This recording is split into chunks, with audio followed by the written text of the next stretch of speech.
Congo Synthèse. La synthèse des infos de la RDC, l'Afrique et le reste du monde. Une seule adresse. www.congosynthèse.com. D'une manière qui ne puisse pas aujourd'hui donner la possibilité aux populations d'avoir un contact direct avec ceux qui les administrent ou de donner à ceux-là la possibilité de maîtriser le territoire qu'ils dirigent. Il est important, au regard des enjeux, au regard du besoin de développement, que l'on puisse faire ce rapprochement, c'est-à-dire agir dans le sens de cette décentralisation. Quelle lecture faites-vous par rapport au passage de l'envoyé spécial des États-Unis pour la région des Grands Lacs qui insiste sur le maintien de la stabilité, de la paix dans la région? Bon, écoutez, au-delà de cela, nos présidents de cette sous-région le disent chaque jour, nous-mêmes, population, nous le disons chaque jour, sans stabilité, il n'est pas possible de parler développement. Sans stabilité, il n'est pas possible de parler d'atteindre les objectifs du millénaire de développement. C'est très compliqué de le faire aujourd'hui, surtout que les guerres qui continuent à se répéter dans les pays des Grands Lacs, c'est depuis les années 90, et cette déstabilisation a créé énormément de morts, et le premier pays à en souffrir plus que tout le monde, c'est la République démocratique du Congo, qui aujourd'hui est en train péniblement de se relever. Mais il faut savoir que les affres de ces multiples guerres et rébellions vont nous donner des stigmates que nous porterons jusque très tard. Et c'est ça même la difficulté que nos autorités ont aujourd'hui. C'est un challenge terrible que de pouvoir reconstruire un pays qui a autant été meurtri. Alors c'est très bien que l'envoyé spécial des Nations Unies le dise, mais il faut aussi accompagner justement ceux qui veulent aller de l'avant, tels que les autorités de la République démocratique du Congo, qui chaque jour sont en train de militer pour résorber ces problèmes. Aujourd'hui, nous sommes presque seuls, abandonnés dans la traque des FDLR, mais pourtant, si aujourd'hui nous subissons ce problème, c'est parce qu'en 1994, on a donné l'ordre au gouvernement zaïrois d'ouvrir les frontières pour cette cohorte des réfugiés qui venaient du Rwanda après le génocide. Et parmi eux, il y avait justement les éléments des FDLR. Et aujourd'hui, le Congo est pointé du doigt par ses voisins pour dire que nous sommes le bastion de ces mouvements qui déstabilisent leur pays, mais pourtant nous sommes la victime. Dieu merci, aujourd'hui, grâce à un regain organisationnel terrible, les FARDC sont en train de reprendre du poil de la bête. Et nous sommes en train d'assister de façon positive à une évolution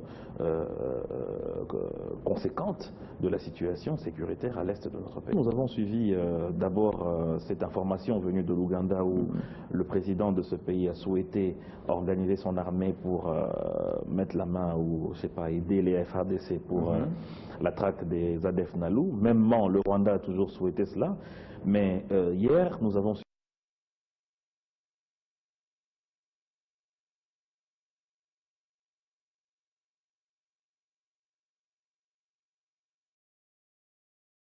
la déclaration du porte-parole du gouvernement qui a dit que la RDC n'a pas reçu officiellement une demande ou une proposition dans ce sens, mais au-delà de cela, nous n'en avons pas besoin maintenant parce que les FARDC sont en train d'avancer. Regardez pour le cas des ADF Nalu, Moutaré à Béni dans le Kivu vient d'être libéré des mains de ce groupement rebelle islamophobe. Donc par rapport à cela, il faut donner la confiance à notre armée et jusque-là, ils se débrouillent très bien. Les FDLR, n'en parlons même pas, chaque jour il y a des redditions et jusque dernièrement, je crois que c'était la semaine dernière, il y a eu 237 qui se sont rendus eux-mêmes parce qu'ils se rendent compte que la force de frappe des FARDC ne leur donne que le choix soit de déguerpir ou alors de faire une reddition. Donc, de ce point de vue, je pense qu'il faut que nous fassions, nous, population congolaise, confiance en nos autorités, confiance en notre armée, qui depuis quelque temps sont en train de nous donner un autre visage, un visage guerroyeur, et je crois qu'il faut, avec le temps, savoir ce qui va se passer. Au Burundi, il y a des élections présidentielles, il y a des contestations là-bas. Ce qui se passe au Burundi, autant que ce qui se passe au Rwanda, ce sont des problèmes qui sont inhérents à des pays souverains. Et que par rapport à cela, il faut respecter le choix que porte la majorité de ce pays. Premièrement, j'ai entendu qu'il y a l'Union européenne, il y a les États-Unis qui disent par exemple que la révision de la constitution rwandaise par rapport à la limitation des mandats qui est en train de se faire est contestée par une partie de l'opposition et de la société civile. Moi je pense, M. Kamanda, qu'il est grand temps que nous puissions plutôt réaffirmer les choses autrement. C'est-à-dire, lorsqu'une action est menée par un président ou par un groupe des gens, que l'on se dise si c'est conforme à la loi et non pas conforme à une partie des gens ou à une force vive. Non. Est-ce que c'est conforme à la loi de ce pays? Alors posons-nous cette question, ce qui concerne d'abord le Rwanda. C'est vrai que ce n'est pas toujours aisé de parler de ce pays vu le passé un peu sombre qui existe entre nous, mais je pense qu'en tant qu'intellectuel, il est important de se poser cette question. Est-ce qu'aujourd'hui, le vœu de retoucher à cette constitution est conforme à vous parlez de la réforme constitutionnelle au Rwanda. Est-ce que c'est conforme à la Constitution? Lorsque l'on observe ce qui s'est passé, c'est-à-dire d'abord des pétitions où 3 millions de Rwandais ont signé, puis au Parlement, et puis le Parlement qui retouche à cet article, je pense que de ce point de vue-là, l'Union européenne était claire sur cette question. Justement, l'Union européenne a dit que ce soit la volonté du peuple.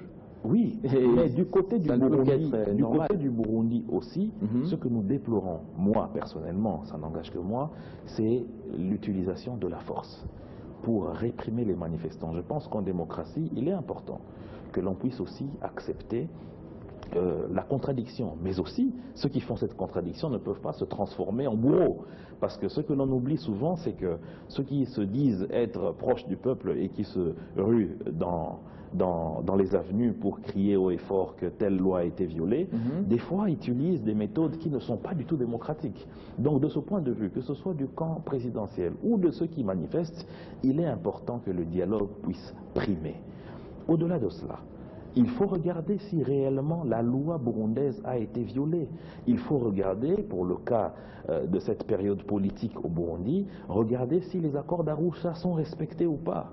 Or, de ce point de vue, les accords d'Arusha sont respectés. Au-delà de cela, les lois de ce pays sont respectées. Donc, lorsqu'il y a cette divergence de vue face à des lois qui apparemment sont en faveur d'un camp et pas de l'autre, il faut dialoguer. Il est important d'arrondir les ongles. Surtout, moi je dis que la question du dialogue est une vertu éminemment bantou, éminemment muntu. Nous sommes de cette culture-là. Mais avant, la majorité était réticente par rapport à... Je ne pense pas. Je ne pense pas que la majorité a commencé je ne pense pas qu'il y ait depuis 2011. Je ne pense pas que la majorité ait été contre un quelconque moment de dialogue, puisque la majorité a toujours souhaité ce dialogue. Regardez même la tenue des concertations nationales. Mais au-delà des concertations nationales, aujourd'hui, le chef de l'État consulte pour justement voir s'il y a nécessité du dialogue ou pas. Bien sûr que la décision est du pouvoir discrétionnaire du chef de l'État, mais déjà les consultations que le président a initiées lui ont permis de recueillir les desiderata des uns et des autres, parce que nous avons vu, même la presse a été reçue par le président, a déposé un cahier de charges. Ça permet au chef de l'État d'avoir une image globale de la situation et de savoir par quel chemin passer. Alors, par quel chemin passer? Le chef de l'État a consulté presque toutes les parties prenantes. Alors, il y a un opposant qui a proposé à ce que le chef de l'État puisse mettre sur pied un comité préparatoire du dialogue. Le président lui-même sait, je venais de vous dire que c'est son pouvoir à lui. Il sait le moment opportun où il lancera ce dialogue par rapport à tout ce qu'il a eu à recueillir, parce qu'il ne peut pas seulement suivre l'exemple ou la proposition de l'opposant dont vous faites allusion. Il y a d'autres qui ont peut-être donné des avis contraires, il y a d'autres qui ont proposé la même chose. Il faudrait, en tant que chef de l'État, donner une position qui va satisfaire à tout le monde. Donc il faut lui donner son temps, qu'il puisse réfléchir et décider de ce qu'il adviendra par rapport à cette question du dialogue, qui, je répète, est important et de notre culture. Ça n'a rien à voir avec une période électorale ou pas du tout. Ça a à voir avec l'avancement d'une nation, surtout une nation qui a été meurtrie, comme la République démocratique du Congo, meurtrie par des guerres, meurtrie par des pillages, meurtrie par des rébellions, meurtrie par une gestion calamiteuse de la chose publique. Alors, la polémique aujourd'hui autour du dialogue reste focalisée sur la médiation. Il faut savoir que nous sommes un État majeur. Nous avons 55 ans d'âge, il ne faut pas l'oublier. Nous avons fêté notre 55e anniversaire d'indépendance dernièrement. Ça veut dire que par rapport à cela, nous sommes un peuple adulte. Nous pouvons nous parler sans pour autant qu'il y ait la coupole d'une puissance internationale. Mais écoutez, déjà chaque jour les Congolais on se rencontre. Que personne ne vous trompe. Moi je connais, par courtoisie je ne les citerai pas ici, des membres, des éminents membres, et je dirais même une opposition farouche, des opposants farouches, qui chaque jour soupent et dînent avec les plus grands caciques de la majorité. Vous allez vous étonner quand vous les verrez en train de partager un verre de bière. C'est pour dire que les Congolais, nous sommes foncièrement bons et foncièrement unis. Nos divergences, c'est par rapport à des points de vue qui touchent à la gestion publique, qui touchent à des options que ceux qui sont au pouvoir prennent ou que ceux qui sont dans l'opposition ne comprennent pas. Et par rapport à cela, nous n'avons pas besoin de quelqu'un pour que nous puissions parler entre nous. Pas du tout. Je pense qu'il serait d'ailleurs responsable que l'on oublie cette époque de Sun City où, après plusieurs semaines, on n'arrivait pas à trouver de solution jusqu'à ce que Thabo Mbeki puisse nous donner une formule. Il est temps finalement que l'on puisse prouver à la face du monde que nous sommes capables de nous parler, que nous sommes capables de se mettre d'accord, de discuter et de trouver un chemin qu'il faut pour nos populations et pour notre nation. Alors, est-ce qu'il faudrait qu'il y ait les dialogues pour éviter les chaos comme au Burundi? Bien entendu, vous savez, c'est vrai que nous ne sommes pas dans le même cas que le Burundi. La République démocratique du Congo est une nation où les institutions sont en train de prendre de la force et de la vigueur de plus en plus. Vous avez vu l'inauguration de l'hôtel du gouvernement, c'est-à-dire que nous marquons des pas et des pas de géants, que par rapport à cela, nous ne pouvons pas avoir le même scénario. Mais nous sommes sur la terre des hommes. Les vieux démons de division circulent toujours. Les démons des troubles circulent toujours.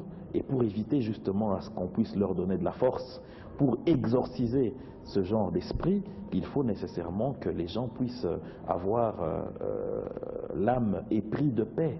Et justement, l'une des vertus de la paix, c'est justement le dialogue avec son prochain.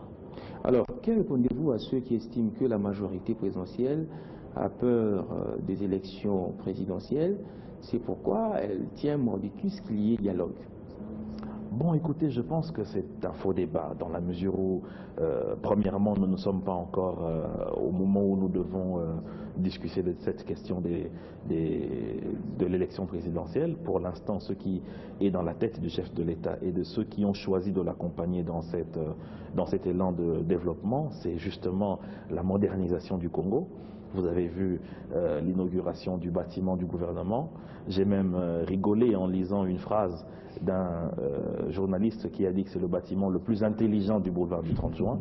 Je crois que c'est justement dans ça que l'esprit de ceux de la majorité est, c'est-à-dire la reconstruction du Congo, jusqu'à la dernière minute prévue par la loi de ce pays, ça sera d'abord ça, l'idée première, c'est-à-dire donner au Congo un niveau très élevé pour permettre justement l'émergence en 2030.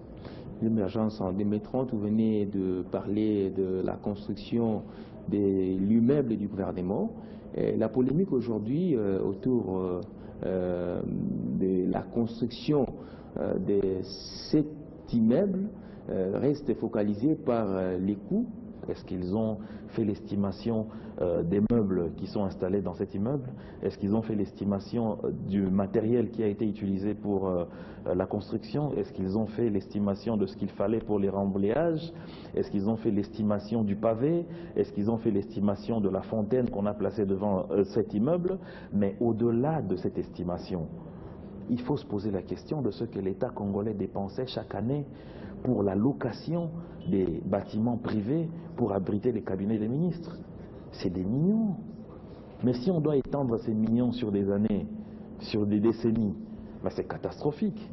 Mais lorsque l'on doit se sacrifier pour que le contribuable puisse dépenser et épargner son argent, mais c'est à louer. c'est à féliciter.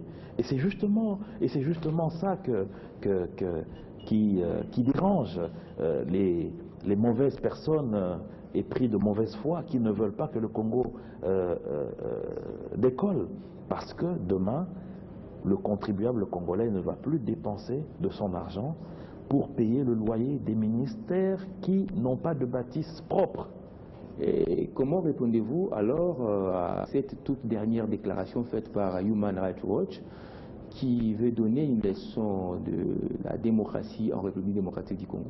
Bon, écoutez, d'abord, il faut savoir que lorsque vous lisez l'historique de notre parti, d'abord de l'initiateur de notre parti, c'est une personnalité qui a longtemps été dans les rangs des nationalistes. Ce n'est pas pour rien qu'il est aujourd'hui considéré comme un des grands lumumbistes. Et par rapport à cela, la Convention des Congolais Unis défend mordicus la République démocratique du Congo dans ses frontières et dans son mode de gestion. Le peuple congolais a choisi Joseph Kabila comme président de la République. Il n'y en a pas deux, donc ça veut dire que c'est lui qui dirige le pays maintenant. Ce n'est pas un pouvoir partagé avec un pays tiers. Donc nous ne pouvons pas accepter des injonctions, des conseils. Oui, ça peut venir de tout le monde, des propositions, ça peut venir de tout le monde. Libre à nous de voir comment séparer le vin de l'ivraie, mais au-delà de cela, il faut respecter les institutions de notre pays, il faut respecter les autorités de notre pays, respecter leurs choix, respecter le choix du peuple congolais. Et le choix du peuple congolais, pour l'instant, c'est Joseph Kabila Kabange. En ce qui concerne Human Rights Watch, d'abord, je m'en vais féliciter pour une fois cette ONG qui a jeté des fleurs sur l'amélioration des droits humains en République démocratique du Congo. Mais comme vous le dites, ce n'est pas du tout acceptable que cette ONG puisse venir s'immiscer sur la marche démocratique du pays. Des avis, il n'y a pas de problème, on peut en donner, mais il faut reconnaître, comme l'a fait justement les responsables de cette ONG, des avancées significatives que la République démocratique du Congo.